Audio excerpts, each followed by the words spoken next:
Option chain writer की कहानी है। यहाँ जो भी है सब कुछ राइटर के डाटा है, जो भी है राइटर्स का डाटा है या राइटर्स का खेला है। ठीक, तो इसके मेजर कंपोनेंट्स क्या क्या होते हैं? स्ट्राइक प्राइस हो गए, उसके बाद आपका प्राइस हो गया, प्रीमियम हो गया, वॉल्यूम, ओ आई चेन्स, और भी बहुत सारे ग्रीक्स होते हैं, IV हो गया, डेल्टा हो गया, थीटा हो गया, गामा हो गया, रो हो गया। ठीक, उन सब पे हम लोग ज़्यादा फोकस करेंगे नहीं, हमारा मेन काम रहता है ओ आई चेन्स, वॉल्यूम और प्राइस और स्ट्राइक प्राइस। ठीक, उससे पहले हम लोग ऑप्शंस की बारे में समझ लेते हैं। ऑप्शंस क्या होता है ना, एक तरह का आपको वो डिफरेंस जो मार्जिन है ना, सिर्फ मार्जिन ट्रेडिंग है। फ्यूचर्स का मार्जिन ट्रेडिंग वर्जन है ऑप्शंस। ठीक, आप जैसे मान लीजिए कि इंडेक्स चल रहा है 19,750 पे, आपको लग रहा है कि अगले एक्सपायरी मतलब नेक्स्ट थर्सडे तक ये चला जाएगा 20,000। ठीक, ये 20,000 तक चला जाएगा। तो अगर आपका व्यू बुलिश है, आप कॉल खरीदेंगे, कॉल लेंगे। ठीक, तो उसमें स्ट्राइक प्राइस रहते हैं, जो भी आपको स्ट्राइक प्राइस लेना है। सपोज कर लीजिए आपने 20,000 का स्ट्राइक प्राइस सेलेक्ट किया, 20,000 का स्ट्राइक प्राइस सेलेक्ट किया, उसकी प्राइस अभी 13 चल रही है, 13.45 चल रही है। अगर ये एक्सपायरी 20,000 पे हो गई, 20,000 पे अगर एक्सपायरी हो गई तो आपको मिलेंगे 0 रुपीज, क्योंकि 20,000 का आपने स्ट्राइक प्राइस सेलेक्ट किया था। अगर ये 20,001 हो गई तो आपको मिलेंगे 1 रुपये। आपने बाइंग के लिए क्या किया था, 13 रुपये 45 पैसे दिए थे, आपको मिलेंगे 1 रुपये। ये 22,000 अगर हो गई तो आपको मिलेंगे 2,000 रुपीज। ठीक, एक शेयर आपने खरीदा था 13 रुपये 45 पैसे में, और ये लॉट में काम होता है, मतलब 50 मिनिमम आपको 50 क्वांटिटीज लेने पड़ेंगे। ठीक, आपने 13 रुपये में लिया था, आपको मिल रहे हैं 2,000, फायदा बहुत हो गया। ठीक ठीक, अब देखिए ऑप्शन चेन राइटर की कहानी है। इसमें सब कुछ खेम राइटर्स का होता है। राइटर्स के लिए क्या दिक्कत होती है, उसके पास गेम क्यों है? क्योंकि उसका इन्वेस्टमेंट बहुत ज्यादा है, उसने पैसे बहुत लगाए हैं, प्रॉफिट उसके पास कम आने वाली है। एग्जाम्पल, किसी ने ये 31 रुपये का बेच दिया, 31 रुपये का 19,900 का कॉल बेच दिया, उसको फायदे मैक्सिमम क्या हो सकते हैं? तो 31 रुपये, वो 31 रुपीज में बेच चुका है, उसको मैक्सिमम फायदे होंगे 31 रुपीज, क्योंकि उसने बेच दिया है तो एक्सपायरी के दिन उसको वापस से बाई करके सेटल करना पड़ेगा, बराबर करना पड़ेगा। उसने बेचा -1, उसका चल रहा है अभी लेजर में एंट्री कि वो क्रेडिट पे है, ड्यू है उसका एक लॉट। ठीक, जिस दिन वो खरीदेगा उसकी लॉट 0 हो जाएगी, उसका लेजर बैलेंस हो जाएगा। अभी उसने 31 रुपीज पे सेल किया, वो रिसीव किया 31 रुपीज उसने रिसीव किया। सेल करते हैं तो क्रेडिट मिलती है, आपको पैसे मिलते हैं, आपको 31 रुपया मिल गया। ठीक, अब जब ये 0 होगा तो उसके पास 30 रुपीज पूरे बच जाएंगे।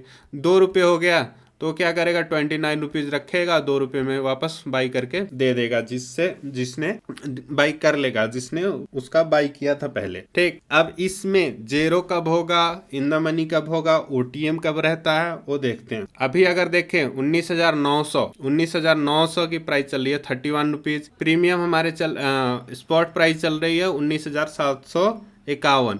ये OTM है। कॉल के लिए क्या होता है ना, स्पॉट से जितना ऊपर रहेगा वो सारे OTM रहेंगे। ये स्पॉट है, उससे ऊपर क्यों बोल रहा हूँ, क्योंकि हायर स्ट्राइक प्राइस है। उससे पहले ये बताइए कि उल्टा करके सीखें या इसको ऐसे रहने दें।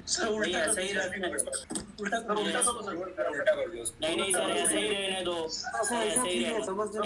ऐसे ही रहने दो सर। 90% उल्टा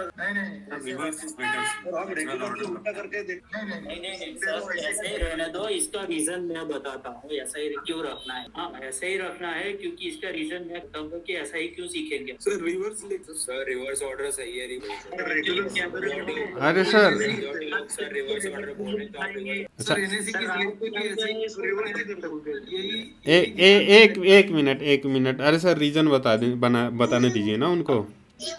मैं रीजन बता जी। अच्छा, हम 1 to 100 कैसे लिखते हैं? हाँ सर। 1 to 100 लिखेंगे अगर, हाँ, 1 to 10 या कैसे लिखेंगे? हॉरिजेंटल लिखना है, वर्टिकल लिखना है? नहीं, ऐसे ही आई मीन हॉरिजेंटल 1 2 ऐसे लिखेंगे। वर्टिकल लिखेंगे तो भी आएगा। हाँ, हम्म। ऊपर 1 आएगा, नीचे 10 अच्छा, आएगा। एक हाँ, ठीक।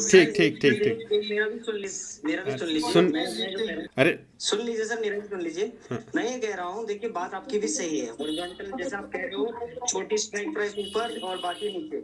लेकिन जब सर एनालिसिस करेंगे और एनालिसिस सिखाएंगे ना, तो फिर वो रिवर्स आएंगे, तब आप अरे नहीं, पहले उनसे एक मिनट। तो आपको बदलना पड़ेगा, आपको बदलना नहीं पड़ेगा। अरे एक मिनट, वो 1 to 100 वाले कॉन्सेप्ट पे थोड़ा बात कर लेने दीजिए ना। रुकिए जी। संजू सर, जी सर। एनएसडी की वेबसाइट पे भी ऐसे ही देखते हैं। एक एक मिनट, एक एक करके अब हैंड रेज करके बोलिए, अब हैंड रेज करके बोलिए, थोड़ा डिस्कस कर लेते हैं, ठीक ना। थोड़ा 10 मिनट का टाइम लेंगे, इसमें ज़्यादा नहीं लेंगे। इसको कॉल कर रहा है। अरे सर, वो अप्लाई ही नहीं किए तो कैसे कर दें अलाउ, कहाँ से कर दें, वो है ही नहीं इस लिस्ट में, वो लिंक खोलना नहीं आ रहा है उनको, क्या करें हम बताइए। यहाँ पे रिक्वेस्ट आता है ना सर, अगर आए तो मैं कर दूँ ना। अरे नहीं सर, वो कोई भी लिंक से आएगा मैं कर दूंगा, इस लिंक पे बस वो लिंक तो ओपन कर लें। एक मिनट सर, चलिए थोड़ा देर इस पे डिस्कस कर लेते हैं। शंकर लाल सर, जी सर कहिए आप। हाँ जी, संजू सोनी सर से। जी संजू सर। सर मेरा क्या कहना है जी जी, कि रिवर्स रहे या सीधा रहे, अगर कंसेप्ट क्लियर हो जाए तो कोई किसी को कोई दिक्कत नहीं। बिल्कुल। तो कंसेप्ट पहले समझ लीजिए, बाद में ये अपने आप से फिर सब कुछ ये हो जाए, सीधा रहे या उल्टा। एनएसी का स्टैंडर्ड ठीक है। चलिए आप मधु विष्णु जी, आपको एक बात सवाल पूछता हूँ, एनएसी में जो है सिर्फ वो एनएससी की वेबसाइट पे भी एसी ऑर्डर में आता है तो वही ठीक रहेगा। एनएसी के वेबसाइट में ओआई चेंज का ग्राफ आता है, रिवर्सल प्राइस आता है, नहीं, परसेंटेज आती है। सर। नहीं नहीं नहीं, मैं बता रहा हूँ, देखिए सर डाटा, अब देखिए एक, हाँ मैं एक, हम लोग बायर हैं और उनका ये जो डाटा होता है क्या नाम है राइटर का, तो हम लोग बायर हैं तो अपने हिसाब से रिवर्स वाले सही रहे। एक मिनट सर जी, मैं थोड़ा लॉजिकली थोड़ा ट्राई करता हूँ एक्सप्लेन करने की। देखिए जैसे आप एनएसी का एग्जांपल दे रहे हैं ना, तो एनएसी वाले डाटा से आप क्या समझ पाते हैं, अगर एनएसी जो ऑलरेडी फ्री में दे रहा है, आपके सारे ब्रोकर्स दे रहे हैं, उससे आसानी नहीं हो रहा है, तभी तो ये टूल बना है ना सर। तो आप बोलोगे नहीं एनएसी पे जो है, तो फिर ये सारे ग्राफ्स हटा देते हैं, जो एनएसी पे वही रहने देते, परसेंटेज भी हटा देते हैं। अब बताइए, हम लोग अपने आसान बनाने के लिए किया है। आपको एक बेसिक समझना पड़ेगा, डाटा और इन्फॉर्मेशन में डिफरेंस क्या होता है। ये सारे नंबर्स है ना सर, इसको मैं कहीं पे भी कैसे भी करके रख दूं, वो डाटा हो गया, नंबर्स हो गए, ठीक। लेकिन इसको एक पार्टिकुलर वे में अरेंज किया गया है तो इन्फॉर्मेशन बनता है। अब एग्जाम्पल एक और देता हूँ, मान लीजिए आपका डिस्टेंस घर से ऑफिस का 20 कोई बोल दिया, वो डाटा है, लेकिन वो इन्फॉर्मेशन सफिशिएंट इन्फॉर्मेशन नहीं है। 20 मीटर है, 20 किलोमीटर है, या 20 मिनट्स का है रास्ता, 20 आवर्स का रास्ता है, वो इन्फॉर्मेशन होता है। सिमिलरली अगर आप बोल रहे हैं कि एनएसी जैसा है वैसा ही रखें, तो फिर हमारा जो ऑब्जेक्टिव है कि हम जितना हो सके सिंप्लीफाई कर सकें, उसको जितना आसानी से समझ सकें, वो हमारे लिए बेटर होगा। अब इसमें सबसे इम्पोर्टेंट क्या रहता है, सपोर्ट रेजिस्टेंस। नेचुरली सपोर्ट नीचे से आता है, रेजिस्टेंस ऊपर रहता है। अगर हम लोग जो एनएसी वाला कर दें तो उल्टा हो जाता है। अगर कोई बोले कि मार्केट नीचे जा रहा है, तो वो ऑप्शन चेन में ऊपर जाता हुआ रहता है एनएसी के मुताबिक। अब बताइए, हम लोग जो बातें कर रहे हैं वैसा ही नेचुरल रहे तो बेटर रहेगा, या जो कन्वेंशनल हम लोग देखते आ रहे हैं वैसा रहेगा तो वो बेटर रहेगा, चेंज कर दीजिए। हम लोग है ना। अगर जैसे हम लोग बात कर रहे हैं कि सपोर्ट ऊपर की तरफ मूव करने की कोशिश कर रहा है, तो हायर स्ट्राइक प्राइस पे जाने की कोशिश कर रहा है, ठीक। अगर हम लोग बोले कि हायर स्ट्राइक प्राइस पे जाने की कोशिश कर रहा है, तो एक्स्ट्रा टर्म आ जाता है उसमें, और उस टाइम में रिवर्स रहे या कैसे भी रहे फर्क नहीं पड़ता। लेकिन हम लोग ऊपर नीचे क्या करते हैं, तो इस टेबल को देख के डिसाइड करते हैं। एग्जाम्पल जैसे देखिए, आप सिखाते हो, अगर हमने इसको उल्टा कर दिया, जैसे आपके अगेंस्ट चले गए, जो भी वो जिस तरीके से आप सिखाते हो, तो आप खुद कंफ्यूज जाओगे, तो हम, हाँ वही। अब एग्जाम्पल जैसे नंबर्स का आपने दिया कि 1 से लिखते हैं तो 1 2 3 ऐसे नंबर्स आते हैं। जैसे हम लोग 1 2 3 4 जैसे आप बोल रहे हैं, ठीक। अब मैं बोलूं, अगर बिल्डिंग बनाते हैं तो फर्स्ट फ्लोर कहाँ रहता है, 1 2 3 4 5 ऐसे रहता है क्या? बराबर सर, एकदम ग्राउंड फ्लोर से जाएंगे ना सर, नीचे से जाएंगे ना, हम लोग देखने वाले हैं। जी सर। मार्केट में डाटा तो रहता है, लेकिन एओसी ही प्रेफर क्यों करें, क्योंकि ये हमारे एज पर हमारे के हिसाब से दिखता है, उसके हिसाब से हमारा अंडरस्टैंडिंग अच्छा, उसके हिसाब से ये दिख रहा है। रेगुलरली हम प्रैक्टिस करते हैं डेली, ऐसे उल्टा करके जो टेबल दिख रहा है हिसाब से वो होता नहीं, वो नीचे से ऊपर जाने वाला। एग्जाम्पल एक और मैं देता हूँ, इसी एओसी का एक और फीचर का एग्जाम्पल, हमारे लिए अच्छा रहेगा। ये मेरा जैसे देखिए एक और एओसी का एग्जाम्पल दें हम लोग। जनरली अगर आप देखेंगे तो ये दोनों कलर अलग रहते हैं हर जगह, है ना। जैसे अभी देखिए क्या चल रहा है, यहाँ पे पी का कलर ग्रीन है, आप कहीं भी देखिए पी का कलर रेड बनाते हैं लोग, लेकिन यहाँ पे ग्रीन है, वो हमारे आसानी के लिए है। एक मिनट, ये एलविस जी क्या, हेलो जी सर, आप यूआरएल एक बार दिखाइए कौन सा है। URL कौन सा है मीटिंग का, एक बार देखिए तो मीटिंग का URL, क्योंकि यहाँ पे आपका रिक्वेस्ट आ नहीं रहा है सर। अरे लिंक एक बार लास्ट दीजिए, देखिए ना XFM है या नहीं। XFM है तो यहाँ पे रिक्वेस्ट क्यों नहीं आ रहा सर? अभी आया है सर, अभी आया आपका, अभी आया है, अभी आया है, अभी आया है, अभी आ रहा है। अब गलत URL में थे सर। जी सर।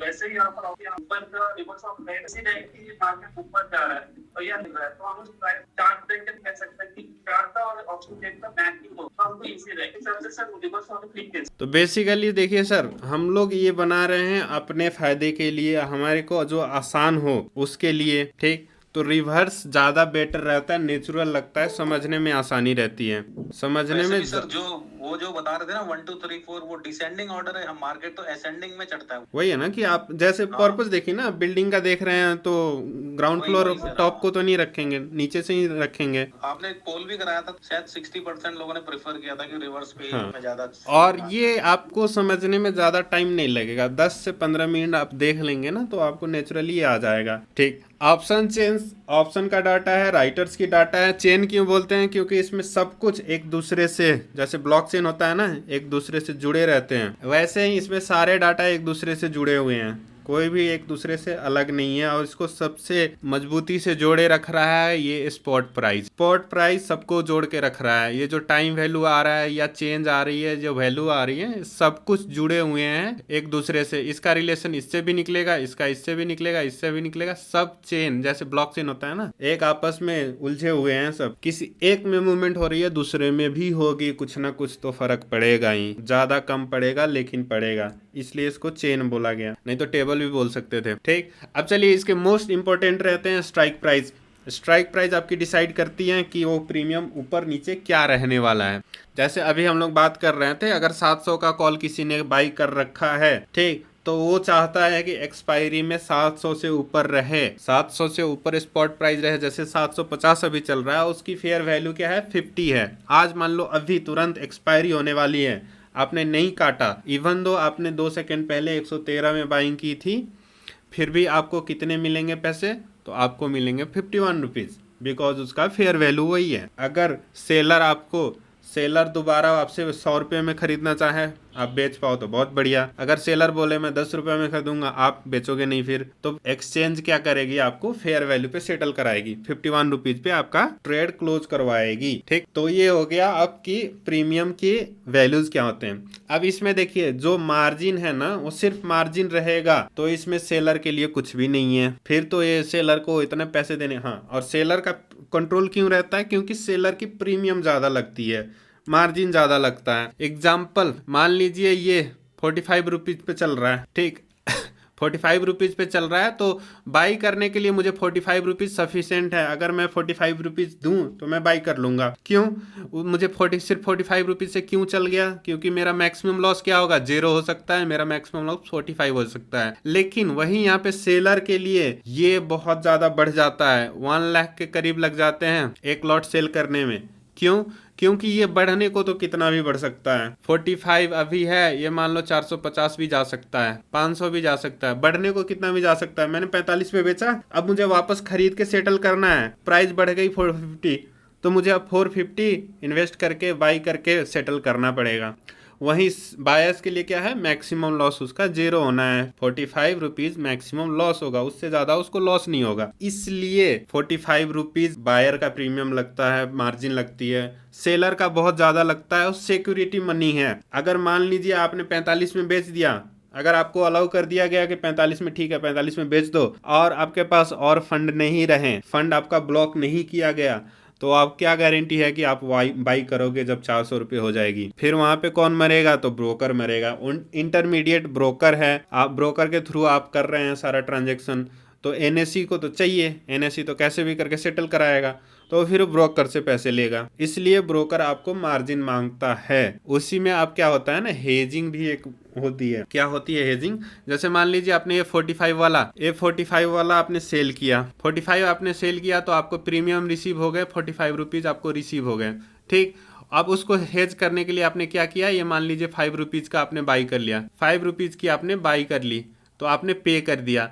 अब नेट आपके पास कितना रह गया, तो 45 आपको रिसीव हुआ था, दैट इज 45 प्लस और माइनस 5, आपके पास 40 रुपए आ गए। ठीक, अब देखिए कंडीशन क्या हुआ, ये और इसके बीच में क्या डिफरेंस है। अगर हम लोग देखें 850 से अगर चलें तो 50, 100, 150, 200, 250, 250 रुपीज का डिफरेंस है। मार्केट मान लीजिए अब 300 गया, 300 रुपीज यहाँ से बढ़ गया मार्केट, एग्जाम्पल के तौर पे 21,000 पे ही चला गया, 20,100 पे चला गया मार्केट। ठीक, 20,100 पे मार्केट चला गया, तो इसकी प्राइस क्या हो जाएगी, अब इसकी प्राइस क्या हो जाएगी 850 में, तो 20,100 को अगर हम लोग घटाएं तो क्या होगा 250 रुपये, 250 रुपये इसके प्राइस हो जाएंगे। 45 आपको मिले थे, अब आपको देना कितना है 250, और इसके प्राइस 0 हो जाएंगे। ठीक, तो आपको अब नेट लॉस कितना हो रहा है, मैक्सिमम लॉस कितना हो रहा है, तो 250 रुपये। ठीक, तो 250 इंटू लॉट साइज करेंगे, दैट इज 250 इंटू 50, इतने आपको प्रीमियम लग जाएंगे, क्योंकि ये आपका मैक्सिमम लॉस अब डिफाइंड हो गया, पहले अनडिफाइंड था, अब डिफाइंड हो गया। क्यों, क्योंकि अगर 300 बढ़ा, मान लीजिए यहाँ से 300 बढ़ा, तो 20,150 हो जाएगा आपका स्पॉट प्राइस। ठीक, और इसकी प्राइस 300 रुपये हो जाएगी। वहीं 20,100 का 100 के 50 रुपीज हो गई। अभी भी आपके लॉस कितने हो रहे हैं, तो 250 से ज्यादा आपका लॉस नहीं हो सकता है, इसलिए आपको अब 250 आपका रिस्क डिफाइंड हो गया है, जिसको हेजिंग बोलते हैं, जिसके कारण से अब ब्रोकर आपको 250 मार्जिन ब्लॉक करके भी अलाउ कर देगा। सिर्फ 250 या 300 400 ही ब्लॉक करके आपको कर देगा। मतलब जो पहले चाहिए था ना 10x मार्जिन, अब वो कम होके 1x 2x पे आ गया। अब इसमें देखिए बहुत सारे ब्रोकर का अलग अलग नियम रहता है, बहुत सारे ब्रोकर का इसमें अलग अलग नियम रहता है। जैसे जेरोधा में है, आपको बास्केट ऑर्डर लगाना पड़ता है, बाइंग और सेलिंग एक साथ करेंगे तो उतने मार्जिन में कर लेगा वो, नहीं तो अलग अलग करेंगे तो इनिशियली मार्जिन जितना चाहिए उतना रिक्वायर होता है। दोनों ऑर्डर एग्जीक्यूट हो जाएं तो आपके मार्जिन अनफ्रीज हो जाते हैं, रिलीज हो जाते हैं, अगले ट्रेड के लिए अवेलेबल हो जाती है। और किसी किसी ब्रोकर में आप पहले बाई कर लो, दूसरे सेल करने के बाद ऑलरेडी वो कैलकुलेट करके मार्जिन आपको कम ही मांगता है। ठीक, अब चलिए बायर और सेलर के बीच में प्रॉफिट लॉस किसका कैसे रहता है। जैसे देखिए सेलर का प्रॉफिट, अगर अगर हम लोग मान ले मार्केट का सिचुएशन कैसे हो मार्केट मूव कर सकता है। एक हो गया रैपिड मूव किया, ठीक, एक साइडवेज मूव हुआ, ठीक, और एक रैपिड डाउन मूव हुआ। 3 तरह के मूव कर सकता है मार्केट। ठीक, आपने सीई बाई किया है, ठीक, आपको प्रॉफिट सिर्फ इस सिचुएशन में होगा, या एक कंसोलिडेट करके धीरे धीरे मूव करे, 4 सिचुएशन मान लीजिए। तो रैपिडली अगर मूव किया तो सी वालों को अच्छा प्रॉफिट होता है, बायर्स को। अगर मार्केट कंसोलिडेट कर गया तो भी आपको लॉस ही होगा या बहुत कम प्रॉफिट होगा। अगर नीचे चला गया तो बहुत ज़्यादा लॉस हो जाएगा, बहुत जल्दी लॉस हो जाएगा। तो अगर ये 4 सिचुएशन हो रहे हैं तो बायर्स के लिए एक उनके फेवरेबल सिचुएशन है, एक सिचुएशन में उसको फ़ायदा हो सकता है। वहीं सेलर को क्या है, 3 सिचुएशन में फ़ायदा हो सकते हैं। इधर मार्केट आपके अगेंस्ट जाए, या मार्केट कंसोलिडेट कर जाए, या आपके फेवर में भी जाए लेकिन टाइम पास करके जाए, फिर भी आपको नुकसान होगा, या फायदा भी होगा तो बहुत माइनर सा फायदा होगा। ठीक, तो सेलर के लिए जैसे बोलते हैं ना कि ऑप्शन तो सेलर्स का गेम है, सेलर्स को ही फायदा होता है, 90% सेलर्स को फायदा होते हैं और 10% जो नॉर्मल बायर्स हैं उसको फायदा होते हैं। क्योंकि उनका क्या है ना कि 1/4 चांसेस हमारे हैं, बायर्स का है, और 3/4 चांसेस क्या है, सेलर्स के हैं। इसलिए सेलर्स को फेवर करता है ऑप्शन, बिकॉज यहाँ पे डीके भी होती है, टाइम वैल्यू जो अभी सीखेंगे हम लोग उसकी डीके बहुत होती है, जिसके कारण से प्राइस ऊपर भी कंसोलिडेट करके ऊपर भी गया तो आपको नुकसान ही होगा। इसलिए मैंने हेजिंग का बताया। अगर आप छोटे प्रॉफिट में खुश हैं तो हेजिंग करके सेलिंग कर सकते हैं, रिलेटिवली सेफ रहता है, उसमें पैसे डबल तेबर नहीं होंगे, 10% 20% रिटर्न नहीं आएंगे, डेली के 1 से 2% आ सकते। सिमिलरली पुट में भी वही होता है, पुट में भी नथिंग डिफरेंस, सेलर का ही ज्यादा फायदा होता है, सेलर के ही साथ सिचुएशन रहते हैं। अब यहाँ पे एओसी आपको कैसे मदद करता है, तो ये आपको एग्जैक्ट पॉइंट दिखाता है जहां से मार्केट रिवर्स आएगा। मार्केट टाइम पास करके गया और वहां से तुरंत आने वाले पॉइंट दिखाता है कि हाँ यहाँ से आ जाएगा, जिसके कारण से बाइंग में भी पैसे बन जाते हैं। ठीक, तो चलिए अब नेक्स्ट टॉपिक पे ऑप्शन चेन के कंपोनेंट जो एओसी में हैं उन पे डिस्कस करते हैं।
जी 1 मिनट, बाकी लोग म्यूट कर लीजिए।